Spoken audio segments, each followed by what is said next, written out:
And now, The Morgan Thomas Show, brought to you by Black's Tire Inc. Here we go, another Wednesday night. It's The Morgan Thomas Show, August 14th, episode 32. I am your host and producer, Morgan Thomas, and joining me is my co-host, Big Al, Alan Adams. Welcome to the show, Al. It's great to be here again, man, in honor of the upcoming football season. I even played a little football with my youth group tonight. So I got the itch and I had to scratch it. Tonight we made it happen. How much did you dominate them tonight? Well, see, I get to play all-time quarterback, so I get to dominate for both teams. Oh, well, that's always the best position, right? Everybody wants to be the all-time quarterback so you can score all the points and be involved in every single play. So, of course, you would be the all-time quarterback. But, you know, they're missing out on letting you be the number one wide receiver. That's right. That's my home position, as we all know. I love that position. It's my favorite of all time. But you know what? Sometimes you got to let them live in the spotlight a little bit. Just throw the ball up, and you can guarantee 6 points from Alan Adams every time. We're streaming live, again, Greenville, South Carolina. If you're joining us for the first time, we do an hour-long show, talk about 4 different topics that involve Clemson football, all things Clemson football. We're streaming live on Facebook right now and on YouTube, so wherever you're watching, welcome to the show. Tonight's show, before I forget this time, tonight's show is brought to you by Black's Tire Inc. in Westminster, South Carolina, family-owned and operated since 1971. If you need new tires, brakes, tire alignments, or just looking for a friendly professional to help answer your questions, check out Black's Tire Inc., located 1415 East Main Street, Westminster, South Carolina. Give them a call, 864-647-9292, or check out their website. We have it pinned in the show comments. And we are excited. I'm seeing people over here on Facebook right now, looks like, or YouTube, excuse me. I'm seeing people over here on YouTube right now. We're at 8 people watching live. Welcome to the show. Clemson Carson's already got me amped up, saying we got about 15 days left before we spot that ball and watch some Clemson football.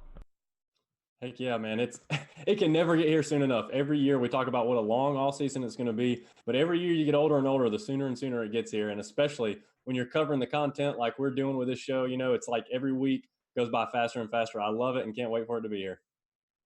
Yeah, I don't think the Georgia Tech fans are really as excited as we are unless they're just college football fans. But, you know, we watched a lot of film on Georgia Tech and a lot of their spring game film.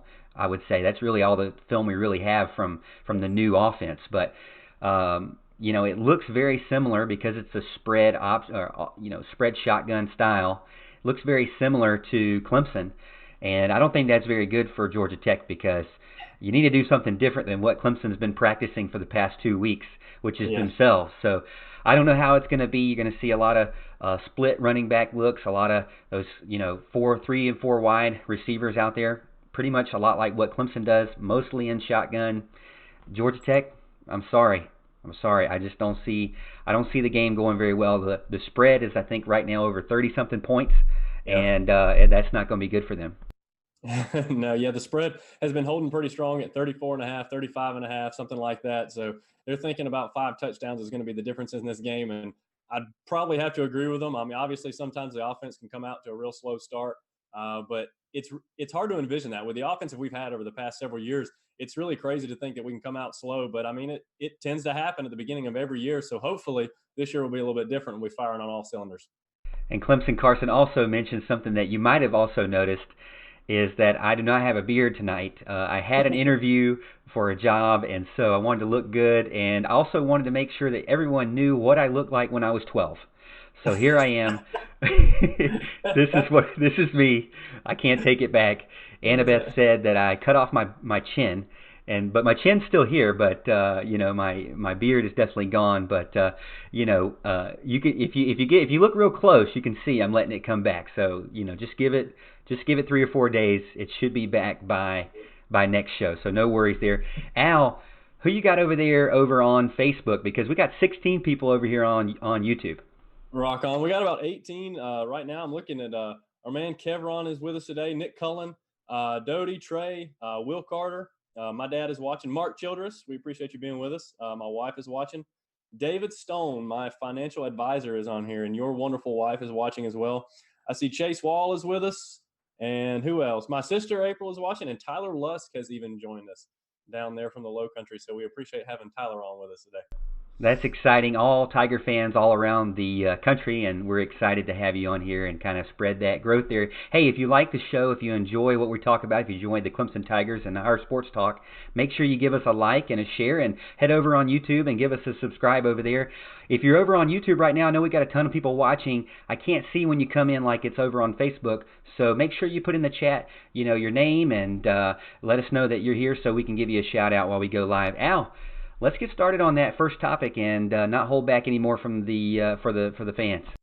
Yeah, let's do it. So first of all, we're going to do an evaluation for is he Mikey Dukes now? I mean, it was Michael Dukes when he was being recruited, but I hear a lot of Mikey now. So maybe he entered his name in the transfer portal and now he's Mikey instead of Michael. I'm not really sure. So anyways, I mean, this is a guy that, not a lot was expected of him coming in. I mean, freshman running back. But when I watched his film anyways, what I saw was a lot of shiftiness. He has a real quick move at the very beginning.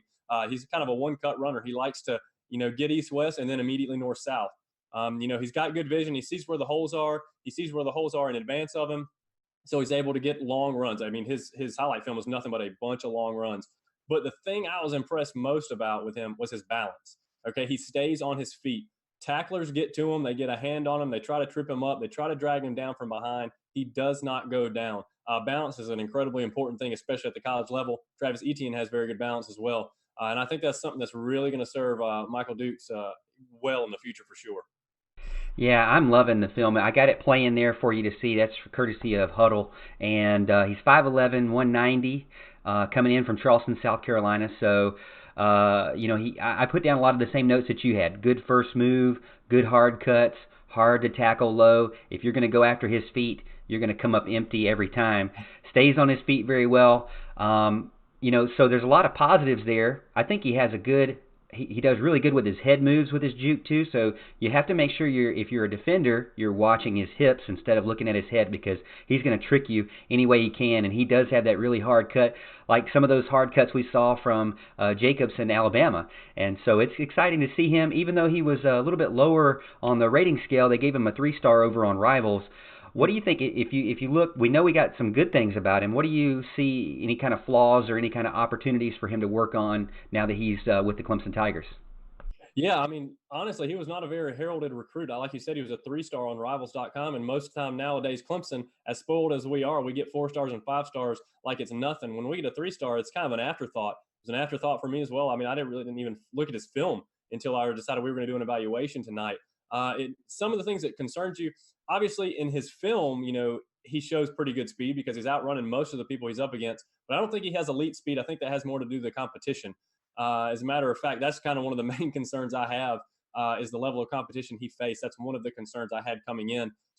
I mean, these guys look like they're very undersized trying to catch up. The DBs, the linebackers, I mean, they're running around terrible routes. Okay, they're running terrible angles at this guy. They're trying to get a hand on him, if they're even able to do that. They're falling down all over the place. It doesn't look good from a competition standpoint, which I'm guessing is why so many people were not really excited about this pickup. But, according to the things you're hearing at practice, it looks like he's a step ahead of where we thought he might be.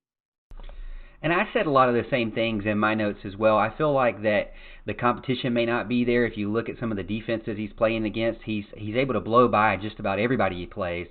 And so that kind of gives you a little bit of a question of what's going on.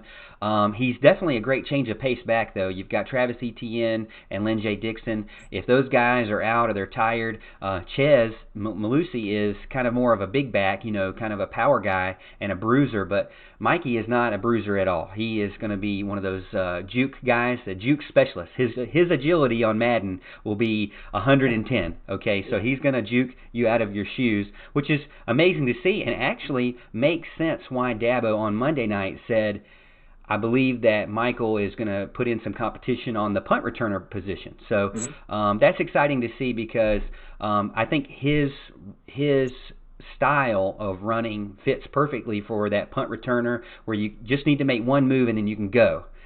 Even for a kick returner too, all you need to do is make one move. You can't make too many moves. You'll get trapped. You'll get swallowed up by everyone. You need to make at least one move, or otherwise you're just running straight and you're going to get your block knocked off, right? So I think it's key for him to try to move up in that. I see him, being special on the special teams. Maybe not get too many reps on the starting lineup, because he's a freshman. But I'm excited for him, and it makes sense why he's been associated with that, and why Dabo Swinney's excited for him. I'll say it does seem, I don't know if you saw this, but it seems, this video right here I'm just watching, he's kind of holding the ball down at his hip. I'd like to see him kind of hold it a little bit closer. I'm not saying he's showboating or anything, but it just seems like he's kind of holding it down with his forearm and kind of cupping it with his hand. I'd like to see a little bit closer to the chest, and sometimes it looks like he's kind of up high, kind of sprinting, but it's hard to say because by that time he's basically sprinting and beating everyone. So. Yeah. But I'm excited about Mikey Dukes. Let us know what you think in the comments, and if you are excited for Mikey Dukes or who you might be excited for in the running back depth chart there. Looks like we got Clinton Musgroves over on YouTube saying that he's watched all of our videos on YouTube, and this is the first time watching live. So Clinton, welcome. And if you got any questions, concerns, emotional outbursts, or just want to talk about something, put it in the comments and we'll talk about it. We're excited to have you. And Clemson Carson also said that he's excited for Dukes as well. Got about 21 people watching over on YouTube. What you got over there on Facebook? We're holding pretty strong at about 27. I saw my Aunt Jen join us, so it's good to see you. I saw Trip Anderson, Perry Freeman, got to speak with him today, so it was nice to see him. Saw Zach Kay join us, Jason Trammell, Cody Hudson, Grant Reeves, gentlemen and lady. It is very nice to have all of y'all with us for sure. Even saw show host Morgan Thomas join the live feed. So it's nice of you to join us there, Morgan. We appreciate that. Appreciate your support. It's not a show. It's not a show for me unless I have 15 things going on at once. I have to be distracted in order to be my best. So that's why I logged in. I got it on my phone. I just kind of glancing at it. Zach Kay said it'd be nice to see him play against some warm bodies. So that's what I got. I'm seeing a lot of people in here, so it's exciting to see. Like I said, if you're over on YouTube, let us know what let us know. Put us in the comments that you're here so we can see you, because we won't really be able to see you like we can on Facebook. But that's the first topic of the night. Big guy, Mikey Dukes, excited to see him. Let's get over to the second topic of the night and start it up with Joseph Ngata.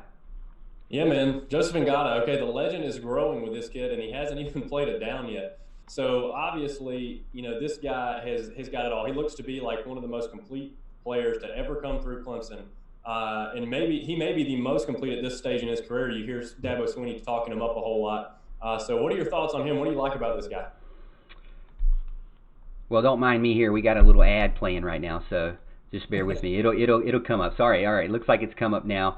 But Joseph Ngata, the reason why I wanted to talk about him was because he has, and my screens are just going everywhere, but anyway. So Joseph Ngata, the reason why I want to talk about him is because on Monday, again, in Dabo Swinney's interview, he talked about how, well, somebody asked him, they said, are you gonna, who do you know is gonna redshirt or not? And we all kind of know from watching the interviews that Thursday is going to be a big scrimmage. So tonight was kind of a lighter day for the Clemson Tigers. Thursday is going to be a big scrimmage, kind of more of a real game environment, and they're going to be able to see kind of the pretenders from the real guys, the champions, And I would say that when they asked, so who do you think is going to get? You think Joseph Ngata is going to play or get redshirted? And he said he's going to play faux show. So if Dabo Swinney says Ngata faux show going to play, he's the real deal. And if you watch the film, I got it up now, you can see, there's not really much to say bad about the guy. He's got amazing straight line speed. He can blow through just about anybody that comes up on him. He's got better competition over there in Folsom, California, in that close to that LA area where DJ is at and Justin Flo is at. So they're all kind of in that same area there. You can't get flat-footed if you're a defender, because he's going to take advantage of that, and you'll never see him again. You'll just see the back of his jersey if you get flat-footed at all.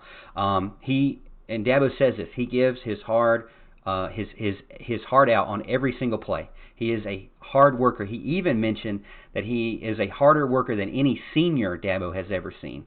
That's how much he works, and so you can see it in his film. Just every single play, he's going at it, going full speed. He's not afraid to block for other people, which Clemson really enjoys doing that, and making sure that you're part of the team and not just going out going deep. But he can run slants. You see right here, he's ran a slant. He can do screens. He can do deep ball. And there's just about every type of wide receiver route that he took to the house. Yeah. So, and he even took a couple snaps at safety, I noticed. Yeah, I mean, like you said, he's got it all watching this film. He can take the top off of defense. He can high point the ball. He can catch it in traffic. He's not afraid to block. Clemson loves receivers that aren't afraid to block, okay? Obviously, Clemson fans love receivers that aren't afraid to block, I guess just to say. And a lot of people have to work on that part of their game. In high school, they're not asked to do it. They're asked to, go see the ball, catch the ball kind of thing. This guy's not afraid to be physical. He's got absolutely every attribute you could look for in a young man. And, I mean, I'm trying to find the negatives here, trying to find what may be wrong with him. And the only thing that I can come up with is if he's not able to take snaps away from T. Higgins and Justin Ross, is he going to get upset about that? Is he going to be able to push through that time, even though we all know he's going to be on the field plenty? He's going to be catching enough balls. If he's not the starter, is that going to mess with his mind a little bit? I don't know. That's the only thing I can come up with that's nitpicking, and hopefully that's not the case, because we know how Clemson likes to make it sure everybody's, family. They might want everybody to take care of each other, want everybody to love one another. And so, when that happens, you create that culture and that environment. People want to play. They're ready to wait their turn, and they're willing to wait their turn a lot of times. I think more often than not. But is there anything negative you can glean from his highlights? Because I can't find anything.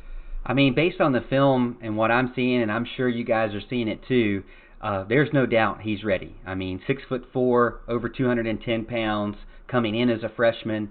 I just don't see anything to show me that he has any flaws right now, which is crazy to think. But he's also mentioned that when he came in, Dabo recruited him. You could tell, just like a Justin Ross, just like a Sammy Watkins, you knew they were ready, even as a senior in high school. So there's no doubt in my mind that Dabo knows how to evaluate wide receivers of all positions. And this guy is definitely the best of the best. It is going to be difficult because obviously they're really good players in front of him. But I'm going to go out and tell you one thing right now. Based on the film, I'm going to give you a bold prediction right now, Al, that in the first couple of weeks, Joe Ngata is going to get a touchdown off of a wide receiver screen to the house. Okay, I like it. He's got about 15 of them in his high school film. So he knows how to run them. He can take every one of them to the house. He can take just about every play to the house. But that's my bold prediction right now. They do a little like Deion Kane national championship type play, and he takes it to the house. And so mark it down tonight. That's what I'm saying. Ross Fryer just joined us on YouTube. Hey, we got 31 people over on YouTube, but not a lot of people in the chat. Come on, get in the chat and let us know that you're here and give us a shout. And if you have anything you want to talk about, put it in the chat. Ross Fryer just showed up, and he's saying that I loved Dabo's Kevin Youngblood comparison to Ngata. Yeah, you don't hear a lot about Kevin Youngblood anymore. He was a great player in his day, and one of my favorite ones. And I know, Alan, I know you were kind of a Kevin Youngblood fan as well. Yeah, absolutely. I was a big Kevin Youngblood fan. I love me some Aries Curry and some Derek Hamilton, all of those guys, man. Especially to see a lot of them, Curtis Bayham even, he was kind of an unheralded guy, but, a lot of them scored a lot of those points against South Carolina 63-17 game. So it was nice to see that as well. But yeah, I'm a big wide receiver fan. Obviously that's, when we play flag, that's the position I play. It's a position I gravitate towards. I love these guys, and Clemson just keeps raking them in, hand over fist. It's ridiculous. They get anybody and everybody they want. It's crazy, but it's a good time to be a Tiger. Yeah, definitely. Who you got over there on Facebook right now chatting? We have, I saw Kevin Shaw joined us, and we had Troy and Ellen Sullivan and Heather Clayton joined us, and Hank Brooks, old youth leader at Zion, joined us. So it's good to have you, Hank. Let's see. I'm trying to think of what everybody's talking about down here. Let's see. Zach Gay says Ngata looks bigger than everyone on the field. That's right. He looks bigger than everyone on just about every field, I'm sure. He's like 6'4", 215, something like that. Big guy, already physically advanced as a receiver for sure. Let's see. Not a whole lot else over there right now. Get us some questions, guys. Comments, questions about what we've said. Do you agree? Do you disagree? Do you think there's something else that we missed? Do you have a bold prediction of your own to match Mr. Morgan Thomas, the host? All right. That was a great prediction he made. I actually loved that prediction. Kind of the old Sharon Peak play where they like to sneak him out on the screens. That's some good stuff. I could definitely see God taking one of those. Yeah, we're excited about that, and we wanted to just go over to our halftime show and kind of give you our shout out and talk about our second sponsor of the night. Al, take that over for us. Michel sponsor, ladies and gentlemen, Heating Cooling Services, Inc. They are family-owned and operated, serving Anderson County and surrounding areas since 1980. Heating Cooling Services, Inc. is your residential and commercial comfort expert. Anything from preventative maintenance of your home HVAC system to overhauling a commercial chiller and everything in between. If you want to breathe easier and be nice and cool in your home or business this summer, give Heating Cooling Services a call today. All right, ladies and gentlemen, talk to Mark or Jason at 864-224-7655. Again, that's 864-224-7655. They will take good care of you. Me and Morgan tell you this every week. All right, we have used these sponsors. We know they do a good job. We know they do good work. I have used Heating Cooling Services, Inc. They have saved me a ton of money. So again, Jason, I appreciate all your help with the AC unit a couple years back. And Morgan has used Black's Tire. Great work as well. So we tell you them because, to use them because we trust them. We use them ourselves. And again, please make sure you tell them you heard about them on the Morgan Thomas Show. If you use our sponsors, we have to stress that they give us their money to plug their stuff, and when you use it, we want them to know their money is good with us. Okay, basically, give us more of it. That would be nice. But no, these guys are great. Seriously, you won't go wrong with taking any of these guys, letting them work on your AC unit or getting some tires from them. Morgan, what you got? Alan, I appreciate that. Again, like I said, we do not sponsor anybody, or we don't let anybody sponsor us that we don't trust ourselves. So I appreciate you giving Heating and Cooling Services a shout out there. Jason, he was a great second baseman. That's all I remember from that guy. So he obviously is good at heating and cooling repair, and so we recommend them for sure. We got a lot of people over on YouTube asking, where are we at? Well, we are live in the ESPN studios via a green screen, all right? So I'm over in Greenville, South Carolina. Alan is actually over in Anderson, South Carolina, and it's all by the magic of, green screen and movie making, baby. If you didn't know, I've made a couple of Marvel movies. No, I'm just kidding. But I've done a couple of movies for my company, or a couple of, not movies, I'm saying videos for my company. And so, I just use it for myself over here as a hobby, talking about Clemson. So, we would love to be actually in the ESPN studios talking live, but unfortunately not right now. But I had something fun. I don't know if you noticed over on our Facebook page, you can see some posts there. So on YouTube, all of our videos are there. So if you just want to watch videos, go check out the YouTube channel. We'd love to have you join us there. But if you want to check out some posts and keep up to date with us, you can head over on the Facebook page, The Morgan Thomas Show, and check it out there. We do all kinds of posts there just to stay interactive with you throughout the week. But I've got a special guest, a guy who I've had on previously in the post show, guy who's got some big news coming up in, I believe, this week or next week. So we're going to talk to him about that. But I wanted to talk to him about something specifically that's going on Twitter, and that is my special guest, or our special guest, Ellis Tolbert from 4th and 16 Sports. Ellis, welcome to the show. Hey guys, thanks for having me on. Well, we're happy to have you as always, and thank you for joining us. Ellis, the big question that I have for you, and this is really not Clemson related, so I know everybody's going to be shocked about this, but the reason why I wanted to bring it up is because earlier on in the year, this was a big deal because Justin Fields had just transferred to Ohio State, and there was a gentleman there by Tate Martell who was already at Ohio State and decided to jump ship. Well, at first he came out on Twitter and said that make sure not to swing and miss twice, right? And so, but then a couple of days later he went into the transfer portal and ran away. He went to Miami, which is a lot of people think is going to be one of the contenders for the Coastal Division. And everybody thought that because he went 43-0 in high school and he was, this highly recruited player, that he was going to get the job.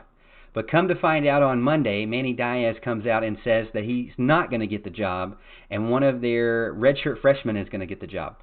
What do you think about that? What are your thoughts on Tate Martell and that situation as a whole? Yeah, that's a good question. I think the problem with Tate Martell is that because of his high school career, a lot was made about his actual ability. You know, he was, like we mentioned, he was 43-0, never lost a game, and by all means a great quarterback in high school. I think a lot of people thought that was going to translate over to the college game, and he's always been kind of shifty anyway when it comes to teams. You know, he committed to Washington in 2012, then decommitted, committed to Texas A&M, had a little spat with the guy named Nick Starkle over there, decided to decommit from there. A lot of that had to do with Kevin Sumlin, though. Once that ends up happening, he commits over to Ohio State, redshirts his freshman year. I think no one thought that he was going to beat out JT Barrett over at Ohio State. Then the next year, he had the unfortunate situation of being behind the guy who ended up being a first-round talent in the NFL. The problem with Tate Martell is that, again, not only did people think he was better than he is, I think he thought he was better than what he is. Again, you know, he's a short quarterback. He's only about 5'10", goes about 210, 215. Looks more like a running back. And by all means, he's actually used a lot like a running back. Over at Ohio State, they ran him more in special packages to, you know, get him some touchdowns at goal line situations and things like that. Here's the deal with the Miami. Jared Williams is a redshirt freshman. But this guy has all the tools to fit the Dan Enos offense. He looks sort of like Tua running that offense. Of course, I'm not saying he is Tua. Don't get me wrong about that. But I am saying that he has the best arm of the three guys. He's not as athletic as he or Nkosi, but he just fit that offense better, especially from a passing game. And Tate Martell is just not very good in the passing game. So, you know, unfortunately for him, he just found himself in a situation where, you know, he just here's the thing that got people on edge, though. He left. He didn't show up after the news of not being the starting quarterback, and a lot of people were speculating, oh, he's going to transfer again. Now, what I'm seeing is that he actually addressed the team the next day, and he's looking to stay. He wants to prove people wrong because of the narrative of him being a fleet-footed fox, if you'd like to say. But to me, you know, I don't trust that he'll stay for the entire season. I can see him transferring again as well.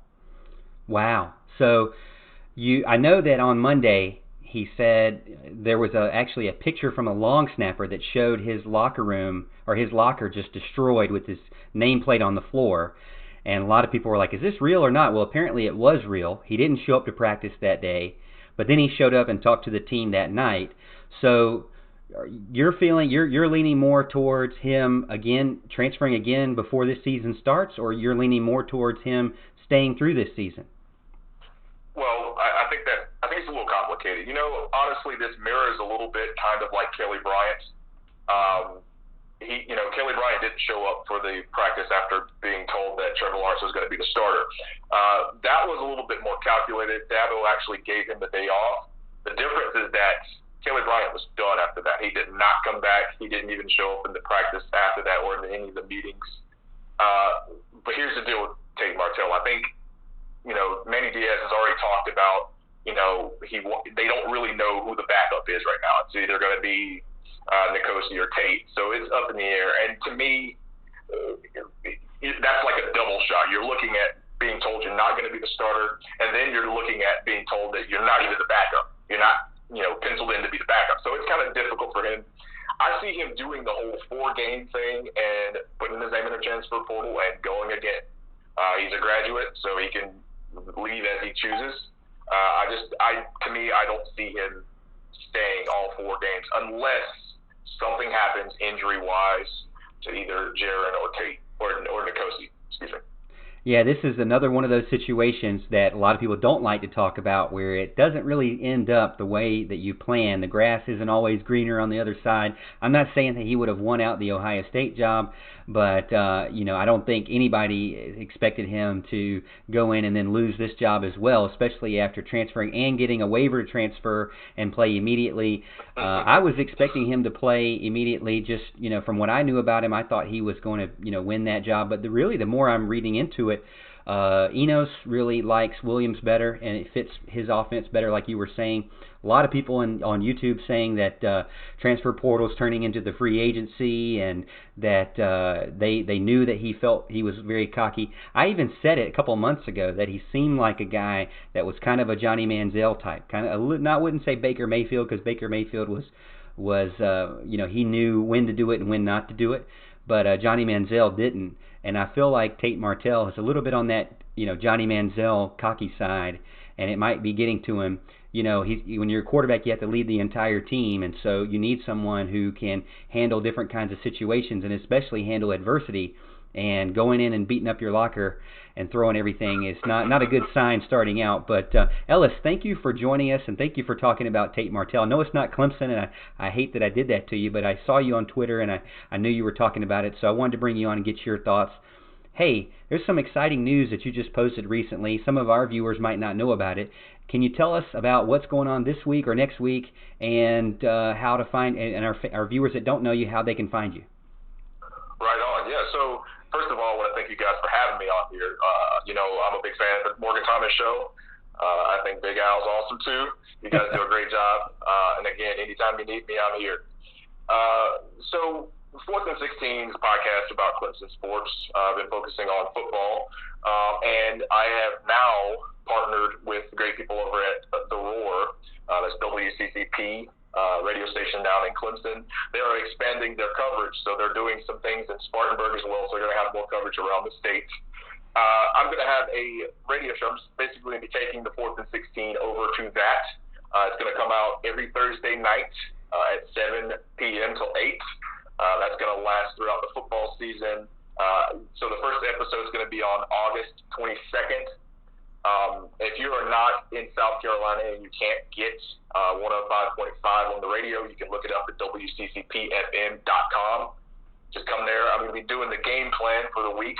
We'll be discussing the offense, the defense, special teams, and some predictions. So, hopefully you guys will listen to that and be pumped up for it. And, yeah, that's what it'll find me from now. All right, Ellis. Well, we appreciate you joining. I hope you have a good rest of the week, and thanks again. Same. Thanks, man. All right, Al. Well, that was Ellis Tolbert. I hope you guys enjoyed that. I love Ellis. I met him just randomly through Mark Childress, and it's been an exciting partnership so far. Good to see him being successful over and partnering with WCCP. Got a lot of people still in here, and Ross Fryer, I agree with you there too, buddy. Ross Fryer also says he feels like that Martell should go to K-State. What you got over there on Facebook before we go over to our third topic, or our third topic of the night? We don't have a ton of conversation over here. I did get I saw Al Kuhn jump in, and Gary Thompson. I don't think I mentioned them the last time in. Chase Galloway joined us, and Melissa Londano joined us and asked why you look like a baby, which we addressed obviously earlier in the show. But man, let's get into topic number 3. I'm excited about this topic. I know you gave me a lot of trouble about it this morning. I want everybody to know this needed to happen. This top 5, we needed this top 5, okay? It's a great top 5. I need to feel the love, okay? So while we're doing this, YouTubers, Facebookers, make sure you show me the love and get in and figure out what your favorite moments in the Valley are, all right, Morgan? We're going to go 5-1, by the way. I'm going to go ahead and tell you. You got to go 5-1 with a list like this, all right? Are you prepared to do that? I'm prepared for it. I just want to say a big shout out to Elgato Stream Deck. If you guys know, if you've done any streaming, this deck is just like changed my life. So I have this. Let me see if I can show this to you. So it's this like button thing. I don't know. It's like a console that I get to press and change the screens and transition without me having to look around and click everything. So it's helped someone who gets distracted like me stay on topic and just focus on pressing one button. So I hope that you've enjoyed it so far. I hope you've enjoyed the improved production, and I'm excited to get back into the top 5. So we're going to be talking about top 5 Death Valley moments. And we want to see your top 5 too, or at least your best, your most exciting Death Valley moment that you can remember. And I will tell you, I'll give you a disclaimer that we were kind of fighting back and forth over this one, and because I felt like I needed more time to research this, because it's a big subject. Now the rule is it can't be, you can't say 4th and 16 because that wasn't in Death Valley, right? That's the rule. Okay, so we're just going to do things that happened in Death Valley in Clemson. Yeah. All right, and you want me to start it or you start it off? Go ahead, give us a start here. You're starting number 5. What you got? All right, this is one that I got to experience with you, and I thought it was really exciting. It was one of those things that kind of proved that we could hang with those big SEC guys, one of those moments, right, that in Dabo Swinney's era, which he's been proving ever since day one, really, in my opinion. But this one is Sammy Watkins taking it to the house against Georgia. Taj Boyd kind of sidearms it in on him, and he grabs it, throws his shoulder on one of the cornerbacks, and just takes it to the house. I don't think that correct me if I'm wrong. I don't think they won that game, but or they might have won that game and then lost the other game. I can't remember, but I know that was a huge play for Clemson, and it was one of those where they were just two heavyweights going back and forth, and so that's why I have that one at number 5. All right, I can see that. Some of these, obviously, I talked about moments, and some of them ended up being kind of a moment of a bigger moment. Like my first one, I have game day for Georgia in 2013. If everybody remembers that, this ESPN did a huge special on the buses and everything, and they actually put a camera on the bus, drove it around the stadium. The place was rocking, okay? Death Valley was incredibly loud that night. Obviously, some of the Georgia Bulldogs decided it would be a good idea to stand at the bottom of the hill. Did not work out very well for them. South Carolina did it, obviously, years before that. It did not work out very well for either of those teams, so I would encourage you to keep doing that. And of course, I don't expect anything less from some Georgia fans, to disrespect the Tigers like that and stand at the bottom of the hill. But no, it was a great game. Like I said, very loud. And then, of course, that led to the famous Musburger line. Even Georgia had to take a peek. It's one of my favorite lines ever uttered on television. It was great. So that is my number 5. Yeah, I think that was the same game, honestly, because that was when Sammy Watkins was there. So they won that game, and I think they lost the game in Georgia with Deshaun, where they couldn't decide if they wanted Deshaun Watson to be quarterback. Crazy enough to say that.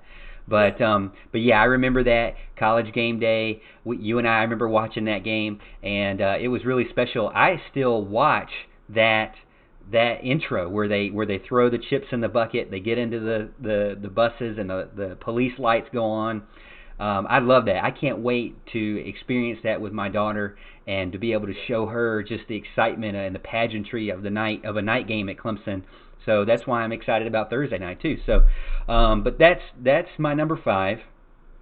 So and ours kind of match there. Even though I'll let you know right now, we don't plan these out. We don't tell each other beforehand. So Alan doesn't know mine and I don't know his. But my number 4 was another fun moment. I need to tag him in it, but DeAndre McDaniel intercepting Florida State. Another time where it's like, hey, we can play with the big dogs. Yeah. Intercepts Christian Ponder. Not only intercepts him, sees Christian coming at him for a tackle, points at him like, you ready? And just lays him out. Yep. And I think breaks his collarbone in that play. So... and I always loved DeAndre McDaniel when he played. I love watching guys that can get a ton of interceptions. He had a really great year that year, so that's why he was at my number 4. Yeah, that is a great moment. As a matter of fact, you might hear a little bit on that later. My number 4 is the catch 2. We talked about this, a while back in one of our top 5s that we had mentioned. I think it was top 5 victories over South Carolina, which was a great segment. It was in 2000. Woody Dancer, Rod Gardner to set up the game-winning field goal. The only reason this wasn't higher for me is because I was in the box seats. So I didn't get to hear the crowd. I didn't get to feel the crowd, and you know how I am. Okay, I love the noise. I love to hear the crowd roar. It's one of my favorite things about going to the game, and I didn't get to hear it quite as much with this moment. But at the same time, what an epic moment. Okay, it's one that's burned into Clemson fans' memories forever. So the catch 2 was definitely number 4 on my list, and it was a solid number 4. I loved it, and I wish we could see it again. How dare you put that one that low on your list? How dare you? It's all about the noise. You'll see that here soon enough. Okay. Well, I'm going to trust you here. I know we got 29 people watching over on YouTube right now that don't agree with you, or at least I assume they agree with me. That's how I always play things out. But so my number 3 is And I'll tell you, the catch number 2, but let me go back to that real quick. Catch number 2, you were in the box seats. I was down there freezing my tail off with my dad, and I'll never forget it. I said it before. Go check out that old video, and you'll hear about us talk about the catch number 2. But, it was like 32 degrees that night. But, man, it was rocking, and that was exciting. My number 3, and somebody actually, Ross Fryer actually put this in here. He beat me to it. But my number 3 is C.J. Spiller's double juke to the house with Georgia Tech. Now, obviously, I had to put this because it's in our show intro. So why would I put a video or clip into a show intro and then not say it's one of my favorite moments? That doesn't make any sense, right? So that's why we put C.J. Spiller, the double juke. Man, he catches the little pass to the outside, goes to the right, guy goes by him. Goes to the left, guy goes by him. Then takes it to the house with just, lightning. And even the announcers were just amazed by what happened. You just don't see a guy go one-on-one, make him go to the out of bounds, then go one-on-one with the next guy right behind him and make him go off of his feet to the left. Yep. That was just an amazing play. It showed how great C.J. Spiller was. And I think even Ross Fryer said that, or he put another game that we lost. I don't know if we won or lost. I think we were actually down. If you look, it was like 17-3, and C.J. Spiller did that touchdown. So that's why, obviously, C.J. is one of our favorite players ever, right? Everybody's favorite player, one of their favorite players. So he's number 3 on my list. Well, Nick Cullen agrees with you, so that should tell you you're wrong right there. But look, that's a great moment, and that should definitely be. That should definitely reserve a spot in anybody's top 10. And as a matter of fact, if it were part of a bigger, let's say a bigger theme, I would have allowed it on my list. But number 3 on my list was Notre Dame game in the monsoon. Okay, I mean that was just, there was so much going for that game. It was a massively hyped game. With Kaiser coming into Death Valley. We all saw the look on Brian Kelly's face. It's burned into our memories. We knew for about a week that we were going to need a raft to possibly get in the valley. I think a state of emergency maybe have been called. Governor Haley, was talking about the emergency and about the hurricane coming in. And I mean, when you get there and it is pouring down rain, it is insanely loud. The students are there, the fans are there. They showed up, they showed out. It was an awesome game. And of course, we win in the most dramatic, way possible with a big stop on a 2-point conversion. I think that Ben Boulware, of course, was in on that stop amongst other people. But what a great game. So I'm going to say the monsoon at the Notre Dame game for my number 3. Man, you have just ruined my list. And this is how it goes because, like I said, we don't plan this out beforehand. So, and I felt like I was way off base. I didn't really know if I knew there were going to be a lot of people say, "Oh, well, you forgot about the game in 1970." Yeah. And I'm like, okay, I can't really go off of games I wasn't there. If you want to talk about games back in the 70s, go call into Walt Deptula's show because he can tell you about those things. But, hey, DeAndre Crawford, welcome to the show, man. 8:30, buddy. Come on. You're a little behind, but if you miss anything, you can always check out the replay on Facebook and YouTube, so no worries there. I'm just picking on you there, but I'm glad to have you. He said, "What's good, Al?" And we're happy to have you. My number 2 is, now I'm just copying off of your paper, which reminds you of high school. My number 2 is the defensive line. A lot of people give Ben Boulware credit, but it was like 3 guys just moving a wall to the left and stopping that run in the rain and then doing the cartwheel and getting the personal foul. I mean, come on, really? You got to let these guys enjoy the moment. I mean, and he tripped. I don't think he really did a cartwheel. I mean, maybe he did, but I felt like he tripped. But anyways, they still ended up winning the game. It was a huge play. That was the national championship year, and so it was a big deal. That was awesome, amazing to see, and so I was excited for that. Just seeing the fans like soaking wet, cheering their hearts out. And I think that was the BYOG game, and so that was another special moment too. But that was my number 2. What's your number 2? That's a good number 2. I'm actually going back to one of your previous ones for a same game, different reason. Okay, I'm going back to FSU 2009. Obviously, you talked about Christian Ponder getting intercepted by DeAndre McDaniel. McDaniel pointing him out and laying the wood to him, breaking his collarbone. What a moment that was. But for me, again, it's all about crowd noise. The "We Will Rock You" moment. All right, we go to the TV timeout in that game, and whoever's in charge of the music starts playing "We Will Rock You," and we actually got to got to get into that song a little bit because we had plenty of time. It was really loud over the loudspeakers, and the entire stadium was singing "We Will Rock You." It was one of the most incredible things I've ever been a part of. As a matter of fact, there's a great video of it on YouTube. You can type in Clemson "We Will Rock You," and there's a good video from field level. I think a little feature from Terrence Ash in there. I believe he's on the kickoff team. But it was a great moment. You know, they've tried to duplicate it a couple times. They like to play it at games now to try to get the same momentum going. It's just not the same. It was too big of a moment back then, and the whole crowd was into it. Night game, obviously. It's one of my favorite moments all time in Death Valley. Yeah, it was loud. I can remember that. I don't get to go to many home games anymore. I need to get back into it. I need to shell back some money, save up, squirrel it a little bit, and so I can go pay for it. But you know, the better that they get, man, the more expensive these games are getting to go to. A lot of guys talking about Hunter Renfrow. It looks like I believe, Clinton, that Hunter Renfrow getting face mask, spinning around and juking out 15 people to get to the end zone. I think that was in Carolina. It was. So I didn't put that one down. And then Clemson Carson said Hunter Renfrow catching the national championship winner, he'll never forget how that felt. Hey, I won't ever forget how that felt. It wasn't in Death Valley, but I mean, that was amazing. Alan and I were both there. It was an amazing story for me just to get into the stadium, but to be able to watch that in the last second was I mean, you can never go back. Trevor Lawrence will have to win 3 national championships and a Heisman Trophy for me to ever say that he's better than Deshaun Watson, even though I know statistically he'll probably be better than Deshaun Watson, but I digress. My number one, again, cheating off of Alan's paper, is, again, another one that is in my intro video. So now you know, the catch number 2 with my dad. We were there. We watched it. We were nervous. It was freezing cold. I had a blanket on me, and I was at an age where I could barely see over everybody else in front of me, but stood up on the bleachers, caught it. I just remember giving him a big, giant hug, and I remember, you know, being so nervous about the field goal, and then we made it, and it was just, you know, rocking and rolling the rest of the night. It was awesome. So I'll never forget that. That was my number one. I'm curious what your number one is, because you've already said you said my number one, you said my number 2. I don't think you said my number 3. Maybe it's my number 3. Well, I'm about to throw everybody for a big loop here.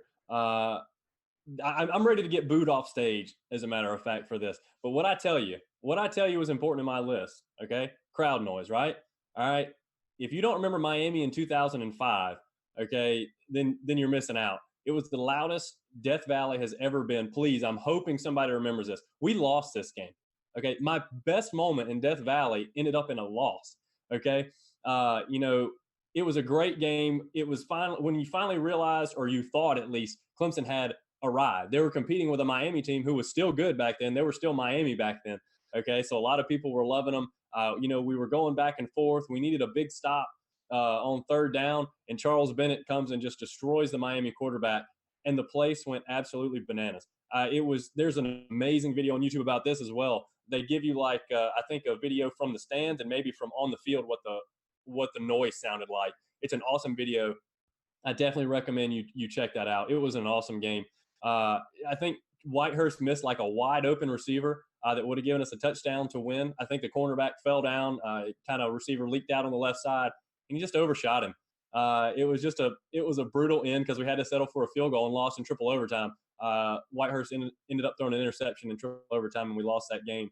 But I was actually at that game with my dad as well. We watched the last little bit of that game from the portal on the south stand. So I don't know. I'm hoping he remembers that. That was a great game, and it was just the greatest moment ever. That I don't know if it'll ever be duplicated. We tried to get loud, but that was as loud as I've ever heard it, and it had never reached that point again. You know, it's starting to come back to me now. I pulled it up over here on ESPN. 36-30, triple overtime. Clemson rallies, but Miami wins. Tyrone Moss, 25-yard touchdown run in the 3rd overtime, lifted number 13 Miami over number 20 Clemson and helped the Hurricanes avoid their first 0-2 start. I remember that. They had started off 0-2, and that we were like, this is the time for us to take advantage of this. And I remember Charlie Whitehurst, you know, taking them all the way that far, and then they ended up not winning that game. That was one, I don't know, was that before or after the one where they beat them was it the next year that Charlie Whitehurst or was that Kyle Parker? I think Kyle Parker ended up beating them in Miami. I don't know if that was like the redemption game or something. I remember that game better because Jacoby Ford coming across the middle, and it was another overtime game, and they won that one.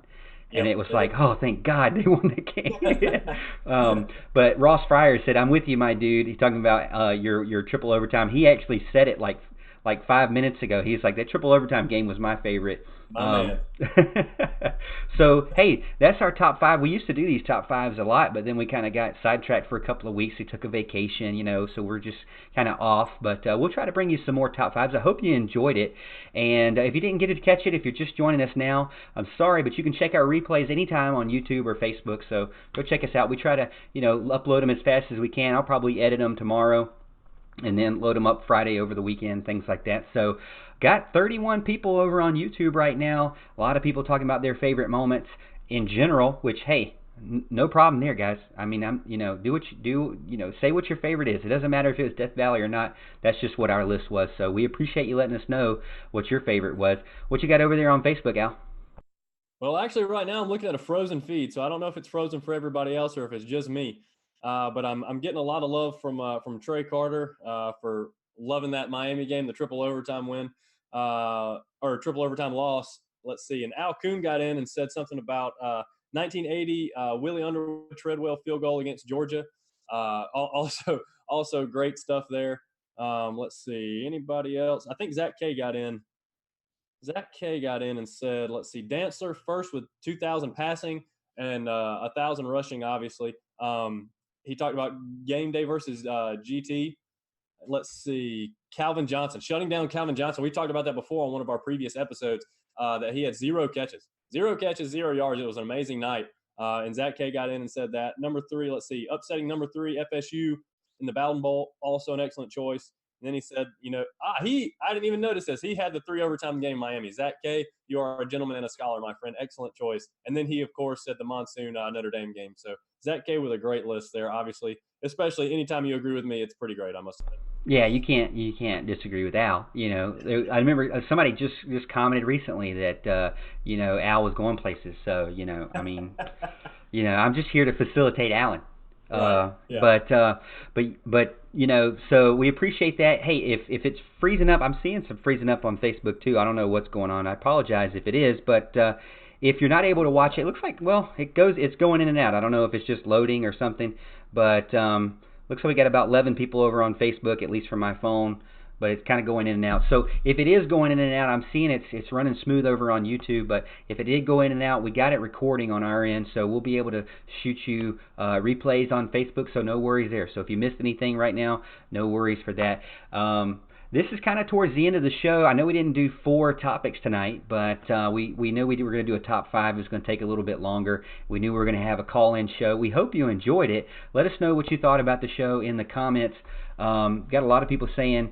Let's see. So Crawford saying that DeAndre Crawford saying that Clemson will spank Syracuse. I believe that. I believe that for sure. I think that Mark Childress actually mentioned recently that he feels like Syracuse is the biggest pretender on Clemson's schedule, and that they may not even win 5 games this year because of the changes on offensive line, the changes on their linebacker, and the fact that their number 1 running back, their quarterback, is gone. So it's a lot of changes over there, even though the Syracuse guy was saying that DeVito is the quarterback that Babers wanted. Mark Childress is not buying it. Ross Fryer said, "You're right, Syracuse is going to be good." He says he hopes we're right. Syracuse is going to be good. Feels like he has a solid D. He does have, as far as a quarterback goes, he does have an arm. I know I've heard a lot from him on that, but that's what, I'm just relaying what Mark said on my end. Again, we got, some people talking about the Georgia Tech run with C.J. Spiller, loving that, and just some other things. Looks like just a bunch of stuff. So Ross Fryer says 5 games. Hey, that's what Mark said. Don't shoot the messenger. Don't shoot the messenger. You got anything new over on Facebook before we let our fans head out for the night? Well, I did see. I saw Megan Taylor is what we know her as. She's now Megan Williams. joining us on the show tonight. I'd like to know where she's listening from because I thought she was out of the country. If Megan, if you're there, please drop us a line. Tell us where you're listening from or where you're watching from. I saw Jason L. Priester. Jason knows better. Jason should have been here at 8:30. All right, Jason, shame on you for getting in so late. Let's see. Mark Palmer says, good show, guys. Let's see. Trey Carter says, watch out for Virginia at the end of the year. All right, so Zach K gets in. Can the fight be considered a Clemson moment? Well, it could be a Clemson moment. It wasn't the most proud of Clemson moments, but yeah, it was a big moment for sure. Well, hey, I'll tell you that, Zach, we posted a graphic about what was your favorite moment, Clemson-Carolina rivalry moment. That's right. And there were a ton of people who said that was their favorite moment. Yusef Kelly kicking a guy, and like the picture is just so iconic because he's like mid-kick, the guy's covering his head, and like scared for his life. The police officer's like, stop. That's right. It was not good. I would not say that a brawl is my favorite. It seemed like there were a lot of fans that said that, but there were also some of those, other fans that were saying, we don't agree. We would never say a brawl is that going to be that. I would rather leave it on the field, leave it on, the for the football play, but I not that kind of stuff. That was kind of a black eye on Clemson and Carolina there. I'd rather just beat them up on the scoreboard like we've been doing recently. So that's for me. And seeing if we see anything over on YouTube. Dwayne Coleman broke his arm punching a guy. I don't remember that, but that is crazy. But so hey, we hope you appreciate it. We got a couple of subscribers over on YouTube over the night. Day Sailor 7 and AJ Cuppet, and we still got 24 people on. I don't see 24 people chatting. So hey, next time when we do the show, make sure to chat in us.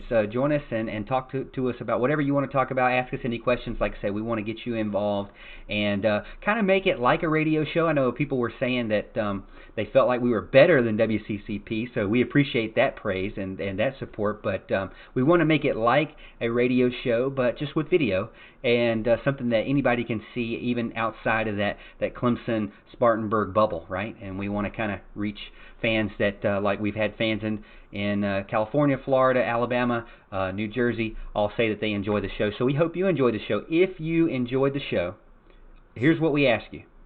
Make sure that you like it on Facebook. Make sure you like it on YouTube. And on Facebook, make sure you share it or let your friends know about our show and our page and see if we can get some more followers on there. We already passed. Hey, I didn't tell you guys this before this. We're over 1,000 followers over on Facebook. So thank you so much for the Facebook support. We're almost at 400 subscribers over on YouTube. So if you go to YouTube, instead of following, it's subscribing. So make sure you subscribe over on YouTube so you can get all the alerts, all the updates. Like I said, Thursday night, I'll do the edits of the show. So if you missed anything, no worries. Friday, Saturday, you'll probably start seeing some of the clips load in on YouTube and then on Facebook. So we hope you join us again live next Wednesday night at 8:30 p.m. Eastern Time. But if you don't have anything, I'm going to sign us off. Yes, sign us off. I just wanted to let you know that Mark Childress and Jason L. Priester, the Clemson Elite, are agreeing with your Ponder choice, FSU. I say we kind of both chose it, but mine was for a different reason. Same game, great game, obviously. Good call, guys. We appreciate you getting in there.